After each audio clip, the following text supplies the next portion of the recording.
எண்ணெயில் பொரிக்கப்பட்ட உணவுகளை அவங்க சாப்பிட்றதே இல்லைன்றது தான் எனக்கு கிடைச்ச ஒரு அனுபவம். ஏன்னா நான் வந்து ஹைடு லண்டன் அப்படின்ற ஒரு லாட்ஜில் தங்கியிருக்கிற வாய்ப்பு கிடைச்சது. அப்போ அங்கே பிரேக்ஃபாஸ்ட்டு 7.5 பவுண்டு.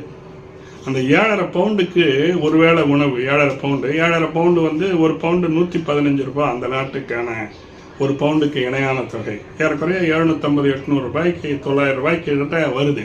அதுக்கு அவங்க என்ன பண்ணுறாங்கன்னா காலை உணவில் அதாவது ரொம்ப உயர்ந்த உணவாக கொடுக்குறாங்கன்னு நான் நினைக்கிறேன். எப்படின்னா அதாவது பழரசம், முதல்ல பழரசம் கொடுக்குறாங்க. அதே போல்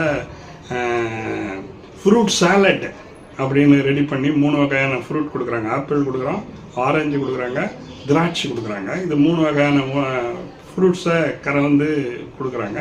அதே மாதிரி ப்ரெட்டு ரோஸ்ட் பண்ணி அதில் வந்து தேன், ஜாம், இது மாதிரி எது வேணாலும் தேன் ஒரு கப்பு வச்சுருக்கோம். தேன் வந்து அது இந்த கப்புங்கள்லாம் பார்த்தீங்கன்னா எல்லாமே வந்து எதுவுமே நம்ம கை தட வேண்டியதே இல்லை. அது தேனாக இருந்தாலும் சரி, ஜாமாக இருந்தாலும் சரி 3 கிராம் சொல்லி சின்ன சின்ன பாக்கெட்டாக வச்சுக்கிறாங்க. உங்களுக்கு எத்தனை பாக்கெட் வேணாலும் நீங்கள் எடுத்துக்கலாம்.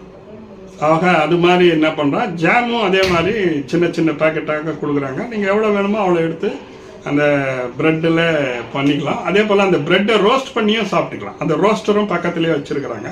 அது போக அதாவது அங்கே வந்து செமி ஸ்கிம்டு மில்க் ஒரு பாட்டிலில் வச்சுருக்காங்க. அதை எடுத்து ஒரு கிண்ணத்தில் நாம் ஊற்றி அதில் வந்து அங்கே அதாவது நிறைய அதாவது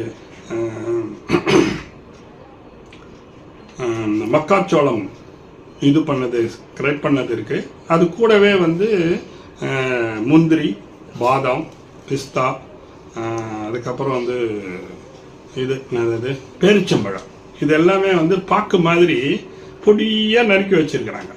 அது நீங்கள் அந்த பாலில் ஊற வச்சு சாப்பிடலாம். ஸோ இது அடுத்த ஒரு உணவாக கொடுக்குறாங்க. இது போல் இன்னும் நிறைய அங்கே டிஷ் வச்சுருக்காங்க. இது எதுவுமே வந்து எண்ணெயில் பொரிக்கப்பட்ட உணவே காலையில் இல்லை. நான் சாப்பிட்ட அந்த ஹோட்டலில் மார்னிங் பிரேக்ஃபாஸ்ட் அப்படின்றதுக்காக அவங்க பரிமாறிய அந்த எந்த உணவுலையுமே எதுவுமே ஃப்ரைடு ஐட்டமே கிடையாது. எண்ணெயே நான் பார்க்கல. எண்ணெயில் பொரிச்சே அவங்க வந்து எதையும் சாப்பிட்றதாவே எனக்கு தெரியல. ஒருவேளை நான் இருந்த இடம் அப்படியோ அல்லது அந்த ஹோட்டலில் கொடுத்தது அப்படியோன்னு தெரியல. பட் அவங்க கொடுத்தது எல்லாமே வந்து நான் ஃப்ரைடு ஐட்டம்ஸ் தான் எல்லாமே.